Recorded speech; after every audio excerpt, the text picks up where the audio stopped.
He told the board I was just a floor manager. I'd been buying shares for 23 years and owned more of the company than his mother did. He had no idea. The conference room smelled like old coffee and new carpet. Grayfield Precision Alloys had spent $40,000 renovating this room 6 months ago. New carpet, new leather chairs, frosted glass panels on the doors. The 20-foot mahogany table stayed. You don't replace mahogany. Colton Ainsley stood at the head of it, gesturing at a projected slide that read, Lean Operational Footprint, Phase 1, in letters large enough to read from the parking lot. His MacBook Pro was open in front of him. He hadn't closed it once. His eyes kept drifting down to it, mid-sentence, like he was reading cue cards for his own authority. 8 people sat around that table. None of them looked comfortable. A few shifted in their chairs. One kept clicking a pen cap, then stopping, then clicking it again. Behind Colton, a young woman named Claire Davis, 29, stood holding a tablet against her chest like a shield. She stared at the carpet. I sat at the far end of the table. Quiet, hands folded. Russell, Colton said, and he didn't look up from the MacBook when he said it. Effective today, your role is being restructured. We're transitioning you from VP of Manufacturing Operations to Shift Supervisor. Your compensation will be adjusted accordingly. A 40% reduction to align with the scope of the new position. $310,000 a year to $186,000. A $124,000 cut. Just like that. Read off a screen like a weather forecast. He adjusted his tie. It was expensive. His haircut was expensive.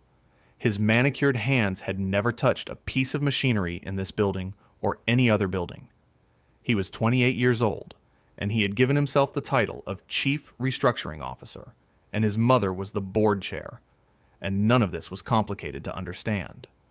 I understand, I said. 2 words. He looked up for the first time. Just briefly. Then back down. He took my calm for surrender. People usually do. My name is Russell Dale Thornton. I'm 54 years old. I spent 8 years in the United States Marine Corps as a combat engineer. Staff Sergeant, E6 at discharge, 2 deployments. My specialty was demolitions, structural analysis, and field fortification. I learned 2 things in the Corps that never left me. The first is how to stay calm when something is about to detonate. You don't rush a fuse. You read it. You count. You breathe. The second is how to read a room that doesn't know it's already lost. I've been at Grayfield Precision Alloys for 23 years. Walked in the door at 31, straight off active duty, and started on the foundry floor. Same floor I just got demoted back to. I came to Grayfield because a Marine buddy told me they were hiring, and because the specialty metals industry made sense to a man who'd spent 8 years understanding what happens to structures under pressure. I started as a floor worker, poured alloys, ran ladles, learned the furnaces by number, then by sound, then by smell. You can tell when a batch of nickel chromium is off by 0.3% just from the color of the pour if you've watched enough of them. I've watched thousands. Floor worker to floor supervisor in 2 years. Floor supervisor to plant manager in 4. Plant manager to vice president of manufacturing operations 11 years ago. Every promotion earned on output, not optics. Every year, the same routine. Do the work, skip the politics, cash the bonus, buy the stock. That last part mattered more than anyone knew. My wife, Carol Ann Thornton, died 6 years ago. Ovarian cancer. 18 months from diagnosis to the end. She was a high school chemistry teacher. She was the kind of person who remembered every student's name from every year she ever taught, and they remembered hers. The church was standing room only. I wasn't there for her last week. There was a rupture in Foundry Line 3, a catastrophic seal failure in the primary containment housing. If it had blown fully, we were looking at $34 million in equipment damage and 3 months of lost production. I drove to the plant at 2 a.m. and didn't leave for 6 days. I managed the repair sequence personally, oversaw every weld, every pressure test, every recalibration. I saved the line. I saved the production schedule. I saved the company $34 million. Nobody sent flowers. When the bonus came that quarter, I reinvested it. All of it. 4,400 shares at the employee discount rate. Nathan was 16 at the time.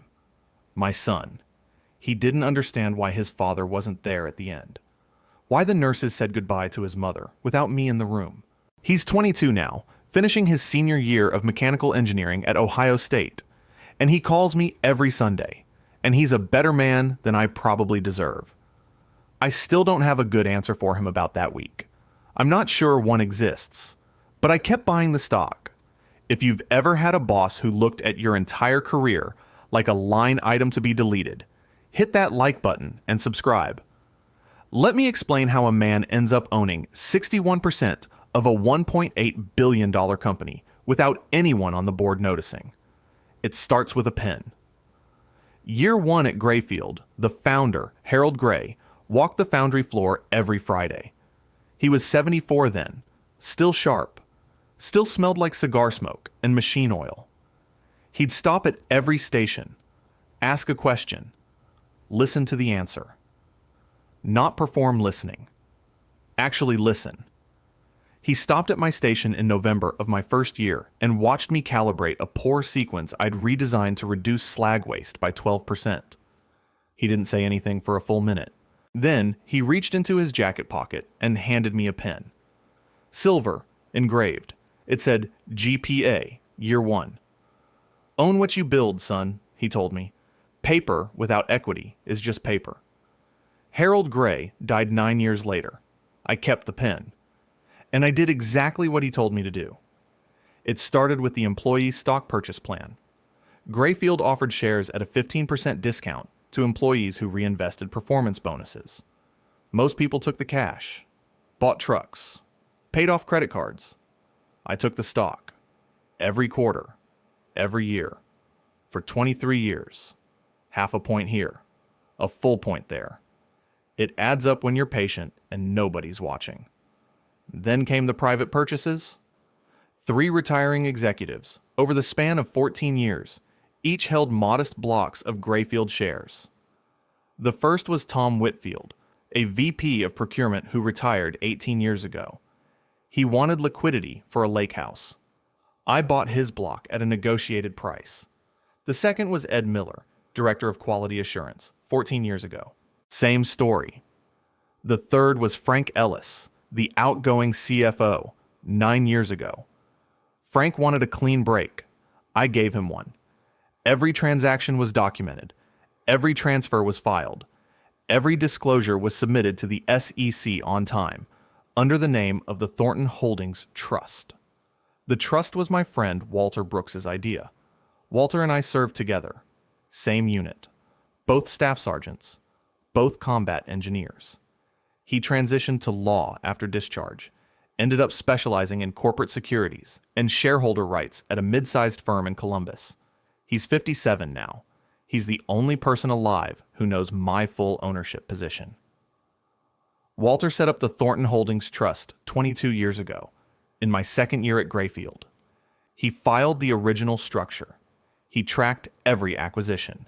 He submitted every SEC Form 4 and Schedule 13D filing when my beneficial ownership crossed the 5% threshold, then 10%, then 20%, then 30%. All publicly accessible, all sitting in the Edgar database, all legal, all invisible to anyone who didn't bother to look. The last time anyone on the Grayfield Board of Directors reviewed the full SEC ownership filings was 2014, 10 years ago. By then, I was already past 50%.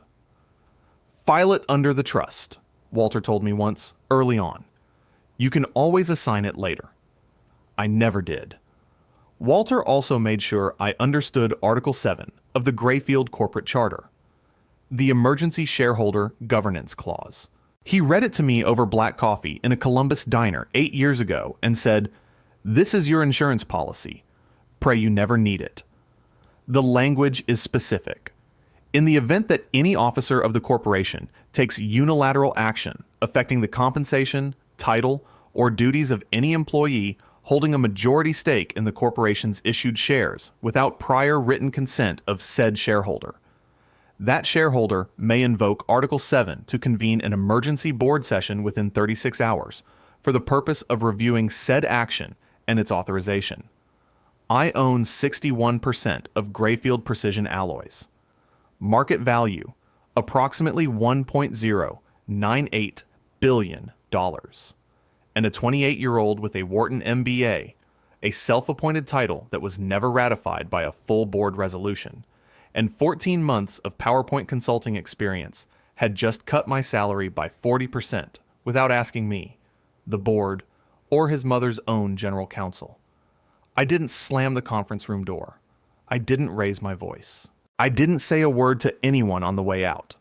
I walked to the elevator, pressed the button, rode it down to the parking garage alone. The fluorescent lights hummed the same way they'd hummed for 23 years. The concrete smelled like oil and cold air. I sat in my truck for exactly 2 minutes. Carol's photo was still clipped to the sun visor. She was laughing in it. Nathan was 11, sitting on her lap, squinting into the sun. Then I pulled out my phone and called Walter Brooks. He picked up on the second ring. Didn't say hello. I've been waiting for this call for about 7 years. If you've ever had a boss who thought your silence meant surrender, hit that like button and subscribe. Walter didn't rush. Marines don't rush fuses, and Walter doesn't rush filings. But he doesn't waste time either. Tell me exactly what happened, he said. Word for word, I told him. The conference room, the slide deck, the demotion from VP of Manufacturing Operations to shift supervisor, the 40% salary reduction, $310,000 to $186,000. The 8 people in the room who watched it happen. Claire Davis standing behind Colton holding a tablet like she wished she were anywhere else on Earth, and Colton's MacBook open the entire time, his eyes drifting down to it when he delivered the line, like demoting a 23-year veteran was somewhere between his second and third agenda items. Walter was quiet for 4 seconds. I could hear him writing. His title, Walter said. Chief Restructuring Officer. Was it ratified by a full board resolution? No. You're certain? I've read every board resolution for the last 11 years, Walter. There's no vote authorizing that title. His mother created the position and installed him. 3 directors objected. She overrode them. And he took unilateral action affecting your compensation, title, and duties without your prior written consent. He did.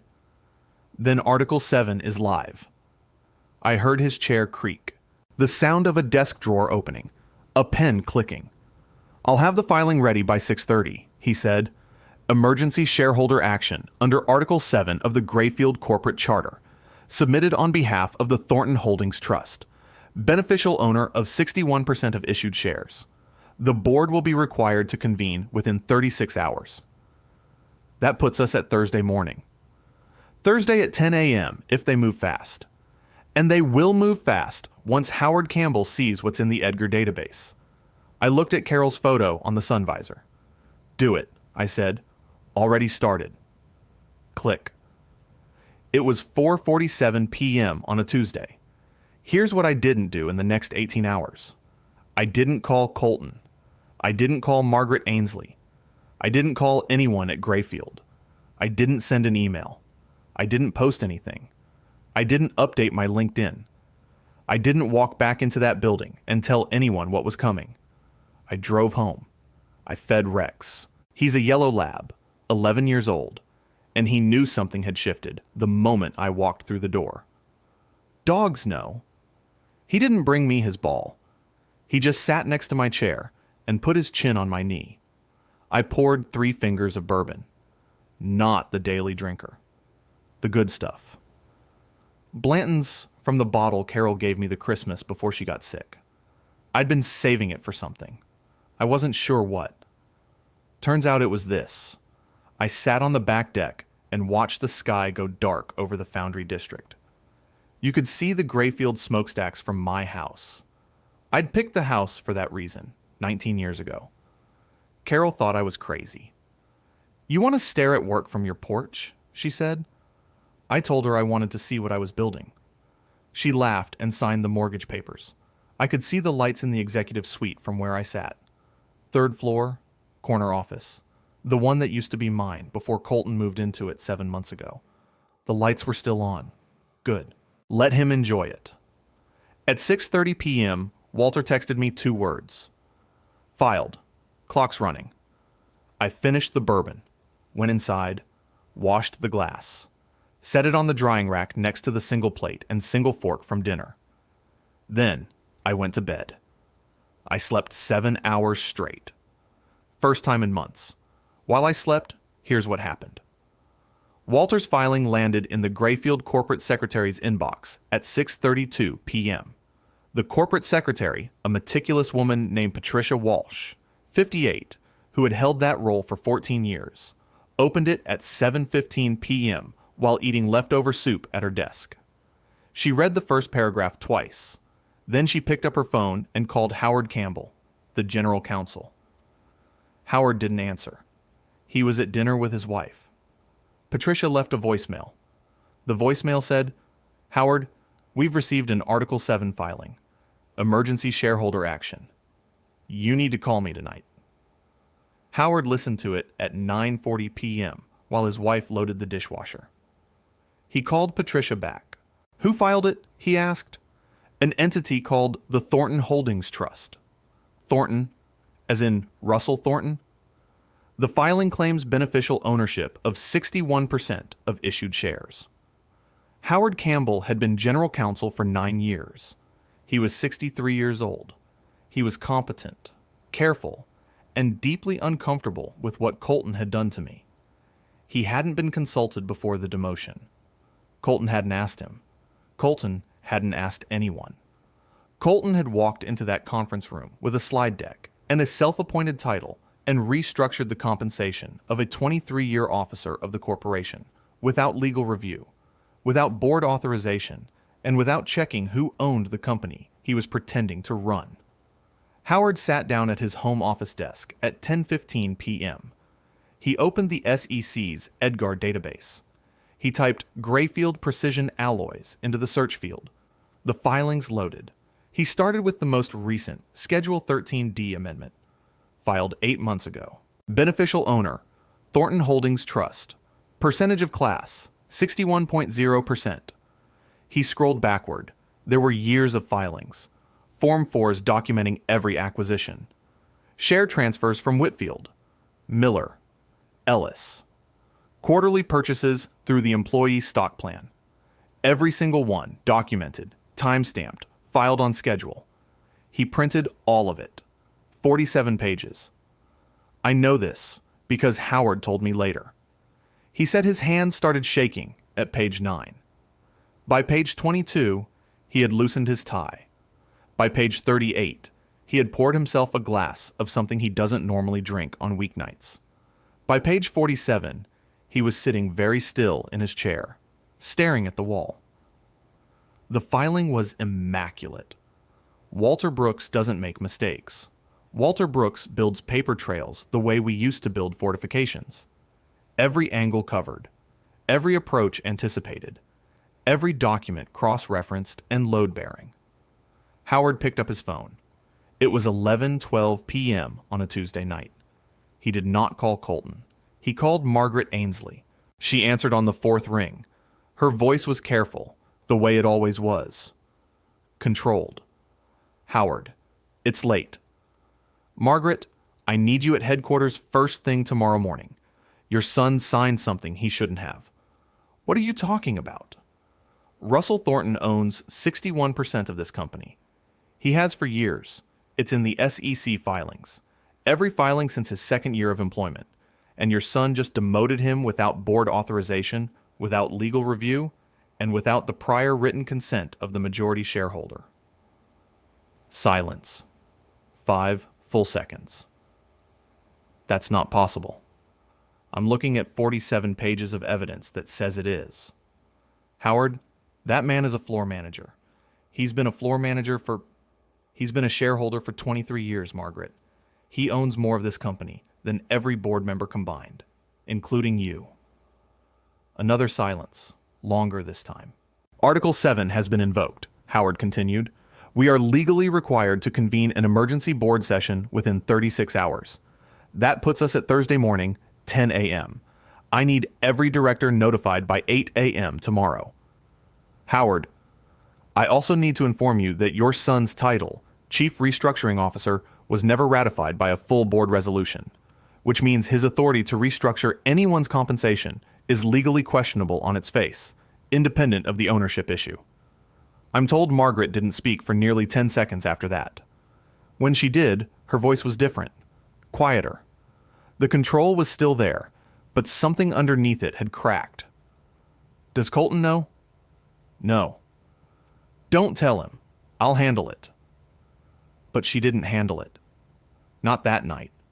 Because while Margaret Ainsley sat in her bedroom processing the fact that she'd helped her son kick a hornet's nest the size of a $1.098 billion trust fund, Colton was on Instagram.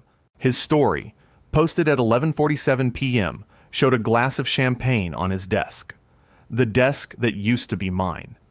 The caption read, Day 1 of the new era. First move made. He had no idea the board had already been convened. I woke up Wednesday morning at 5:30, made black coffee, fed Rex, stood on the back deck in the early dark and watched the gray field smokestacks against the gray sky. My phone was on the kitchen table. I hadn't looked at it since Walter's text. When I finally picked it up at 6:50 a.m., I had 14 missed calls. 3 from numbers I didn't recognize. 2 from Howard Campbell's office line. 4 from Howard Campbell's cell. 1 from Margaret Ainsley directly. And 4 from Colton Reed Ainsley. I didn't return a single one. Instead, I poured a second cup of coffee, sat down in the kitchen chair, and opened a text from Donna Reed. It had come in at 6:18 a.m. Russell. Something's happening. Howard Campbell arrived at 6 a.m. Margaret Ainsley pulled in right behind him. Colton's not here yet. Nobody will tell us anything, but the executive floor is locked down. Conference room A is being set up for a full board session on a Wednesday. I typed back 3 words. Thanks, Donna. Thursday. She replied immediately. Thursday what? I didn't answer. At 6:18 a.m. that morning, Howard Campbell had made one more call.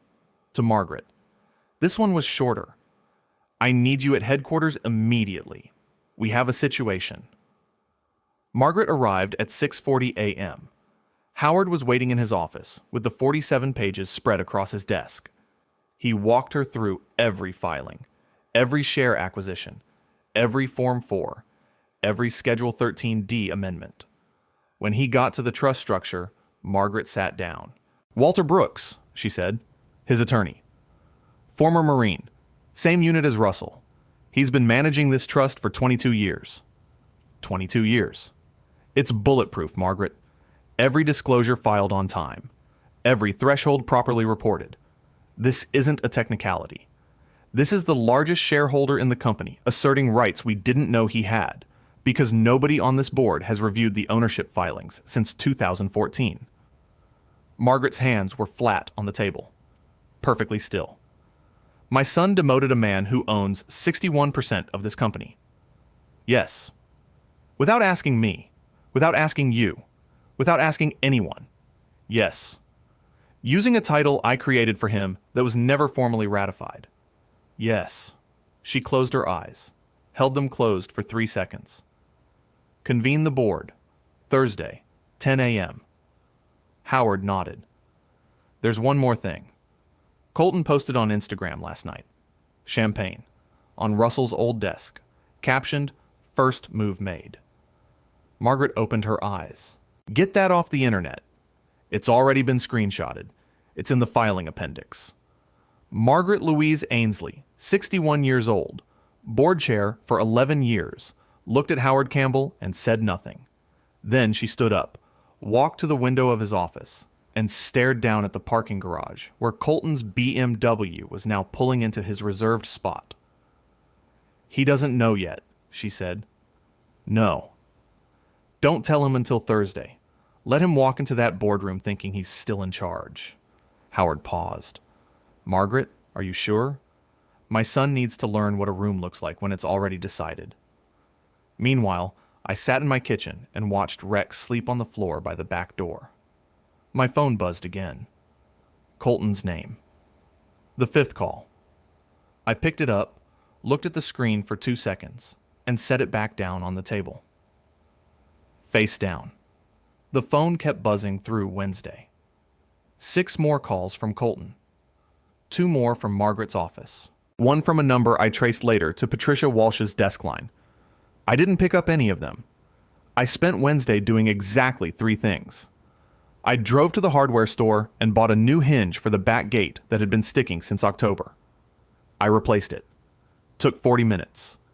Then I drove to the diner on Route 9, the one with the vinyl booths and the waitress who's been there longer than I've been at Grayfield, and I ordered black coffee and a turkey club, and I sat in the booth by the window, and I ate lunch like a man with nowhere to be. Rex rode in the passenger seat both trips.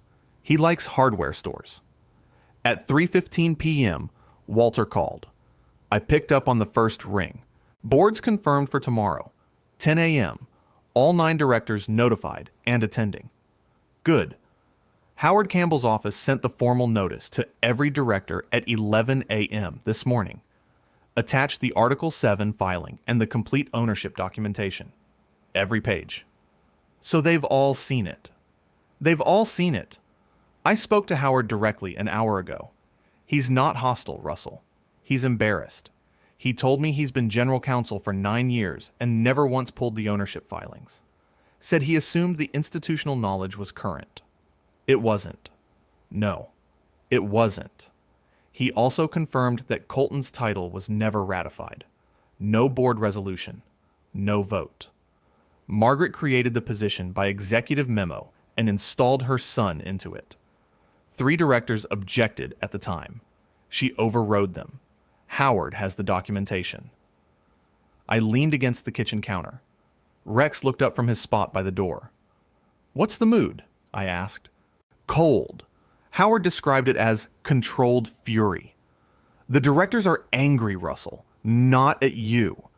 At the fact that a 28-year-old with an unratified title demoted the majority shareholder of a $1.8 billion company, and nobody in the legal department was consulted. Margaret, she's been in Howard's office most of the day. Hasn't spoken to Colton. Howard says she looks like she aged 10 years overnight. I looked at Carol's photo on the sun visor, still clipped there from yesterday. The sun was hitting it through the kitchen window at an angle that caught her laugh. "I'll be there at 9:45, I said. "I'll be there at 9:30. I want to be seated when they walk in." "Copy." Walter paused. "Russell." "Yeah." "Wear the good suit." I almost smiled. "Copy that too." Thursday morning, October 17th, 9:22 a.m. I put on the charcoal suit Carol picked out for me 11 years ago. She said it made me look like I owned something. I adjusted the tie in the bathroom mirror. Navy blue. Simple knot. I slipped Harold Gray's pen into my inside breast pocket. The engraving caught the light. GPA, Year 1. I drove to Grayfield and parked in the main lot. Not the executive garage. The main lot, where the floor workers park. I'd been parking there for 23 years. The building looked the same as it always did. Limestone and glass. The smokestacks running behind it. The Grayfield Precision Alloys logo etched into the stone above the main entrance. Same font Harold Gray approved in 1971. I walked through the front door at 9:41 a.m. The security guard, Danny Furman, 62, who'd been working that desk for 16 years, looked up from his monitor and did something he'd never done before. He stood up. "Mr. Thornton." "Morning, Danny." He didn't say anything else, but he nodded. The kind of nod that carries weight. Walter was already in the third-floor corridor outside Conference Room A. Navy suit. Black briefcase. The briefcase was the same one he'd carried through law school. Scuffed leather. Brass clasps. One of them slightly bent from when he dropped it getting out of a cab in 2009. Walter doesn't replace things that still work. He looked at me. I looked at him. "You ready?" he asked. "I've been ready for 7 years." "Then let's go own a boardroom." The doors to Conference Room A were frosted glass and mahogany. The same room I'd been demoted in 48 hours earlier. Same 20-foot table, same leather chairs, same carpet that cost $40,000 6 months ago. But today, the room was different. Today, there were nameplates at every seat. 9 directors were already seated, every chair occupied. Howard Campbell sat at the far left, a stack of documents in front of him thick enough to stop a bullet. Patricia Walsh sat behind him with a legal pad and a face that hadn't slept. Margaret Ainsley sat at the head of the table in her usual position as board chair, her hands flat on the surface, her face perfectly composed and perfectly gray. And at the opposite end of the table from Margaret, there was one empty chair. In front of it, a nameplate. It read, "Thornton Holdings Trust, Majority Shareholder." Walter set his briefcase on the table beside the chair and sat down in the row behind me. He didn't open it. He didn't need to. Everything that mattered was already in Howard's stack. I sat down, placed Harold Gray's pen on the table in front of me, folded my hands.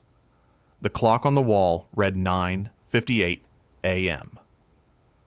At 9:59, the door opened and Colton Reed Ainsley walked in. He was wearing a slim-cut navy suit. New. His tie was silk. His haircut was fresh. His MacBook Pro was tucked under his arm. He walked in with the stride of a man who believed he was early to a meeting he controlled. He saw the nameplates. He saw the 9 directors. He saw Howard Campbell's document stack. He saw Walter Brooks sitting quietly with his scuffed briefcase. He saw me, sitting at the end of the table in the chair with his mother's nameplate at the opposite end. He looked at Margaret. "Mom, what is this?" Margaret didn't look at him. "Sit down, Colton." He didn't sit. He adjusted his tie. "I wasn't informed of a board session. If this is about the restructuring rollout, I have the Phase 2 deck ready and can present after—" "Sit down." He sat. Howard Campbell stood.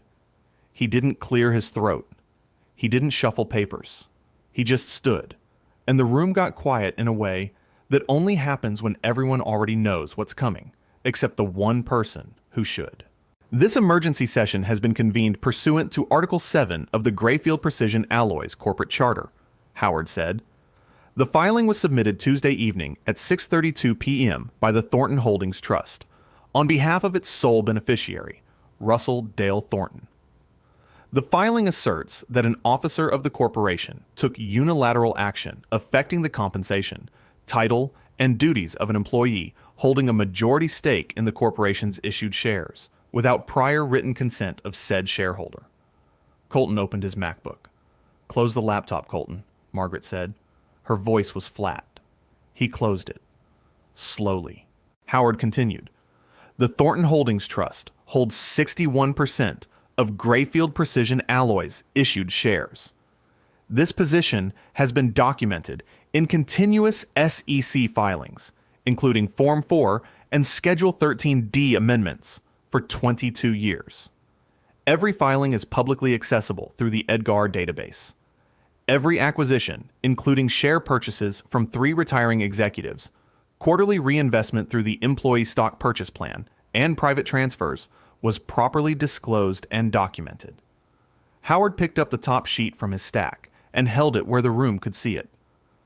At the current company valuation of $1.8 billion, Mr. Thornton's 61% stake represents approximately $1.098 billion in market value. One of the directors, Bill Hargrove, who'd been on the board for 7 years, leaned back in his chair and exhaled through his nose. The director next to him, Sandra Keller, closed her eyes briefly. Colton looked at me. For the first time since I'd known him, he wasn't performing. That's not... He stopped, started again. Those filings can't be...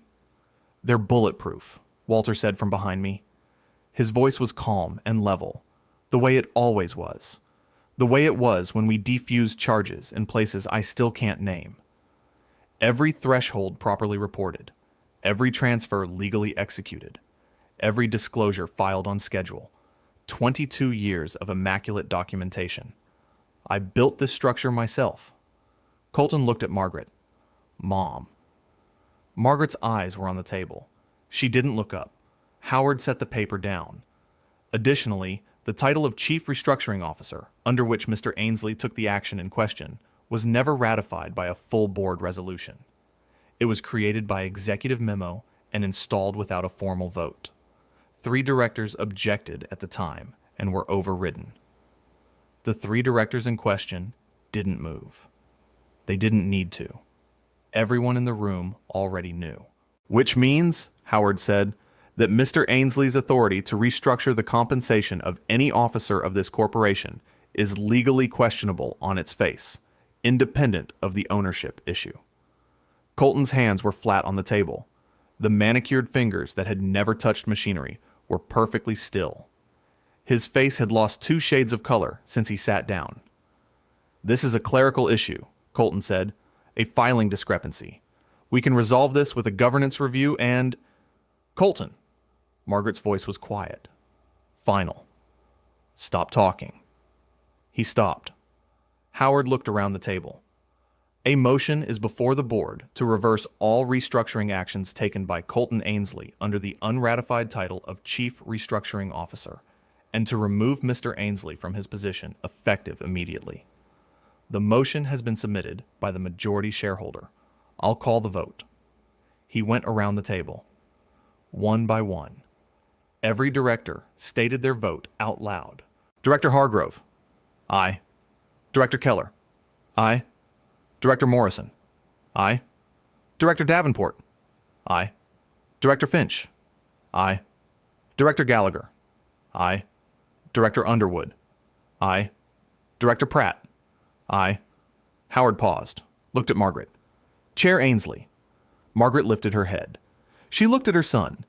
He was staring at her with an expression I'd seen before on the faces of men who just realized the ground they were standing on wasn't solid. Aye, Margaret said. 9-0. Unanimous. The room was silent for exactly 4 seconds. Then Howard spoke. The motion carries. Mr. Ainsley, your position is terminated effective immediately. Security will escort you to collect personal belongings. Your access credentials will be revoked within the hour. Colton stood up. His chair rolled backward and hit the credenza behind him. He looked at me. You sat there, he said. Tuesday. You sat right there and said, I understand. I looked at him. I did understand, I said. Better than you. He stood there for another 3 seconds. His mouth opened. Nothing came out. The door opened. Danny Furman walked in, accompanied by a second security officer. Danny's face was professionally blank, but I'd known him for 16 years, and I saw the corner of his mouth. Just barely. Colton looked at his mother one more time. She was staring at the table. He walked out. Danny walked behind him. The frosted glass doors closed. Click. The board session continued for another 2 hours. I won't bore you with all of it, but here's what matters. The board voted unanimously to appoint me interim CEO, effective immediately, with a formal appointment to follow within 30 days, pending standard governance review. My compensation was restored to $310,000 and restructured upward to reflect the CEO role. Within 30 days, the board approved a $47 million special dividend distribution. My 61% stake entitled me to $28.7 million of that payout. $28.7 million, deposited into the Thornton Holdings trust account on a Tuesday, exactly 4 weeks after I'd been told I was being demoted to shift supervisor. Within 60 days, minority shareholders filed a $67 million lawsuit against Colton Reed Ainsley personally, alleging unauthorized restructuring actions taken without proper board authorization that exposed the company to material governance risk. Last I heard, his attorneys were trying to negotiate a settlement. It wasn't going well. Margaret Ainsley resigned from the board 1 week after the vote. She didn't make a statement. She didn't send a company-wide email. She just signed the letter, handed it to Patricia Walsh, and walked out of the building. Her 4.2% stake remains, but she'll never sit at that table again. Colton's Instagram post, the champagne glass on my old desk, the one captioned, "Day 1 of the new era, first move made," it's still in the filing appendix. Screenshotted, time-stamped, entered into the legal record. His first move was his last. Donna Reed was promoted to Director of Floor Operations. She earned it 18 years ago. I just finally had the authority to make it official. When I told her, she stood in my office doorway and said, "About damn time." I agreed. I kept the corner office. I put Carol's photo on the desk, the same one from the sun visor. I put Harold Gray's pen in the top drawer, and I put a new nameplate on the door. It says CEO, but that's not the one that matters. The one that matters is the small brass plate on my desk that says Thornton. Sunday after the board vote, Nathan called. Right on schedule. Every Sunday, like clockwork. The kid's reliable. Gets it from his mother. "Dad, you sound different," he said. "Less like you're waiting for something." I leaned back in the chair on the back deck.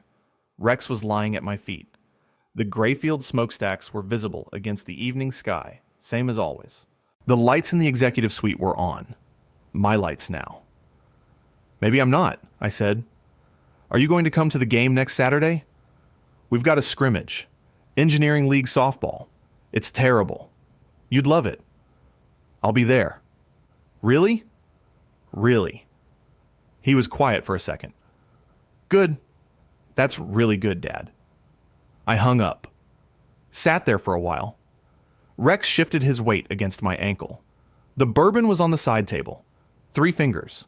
Not the daily drinker. The Blanton's. Carol's bottle.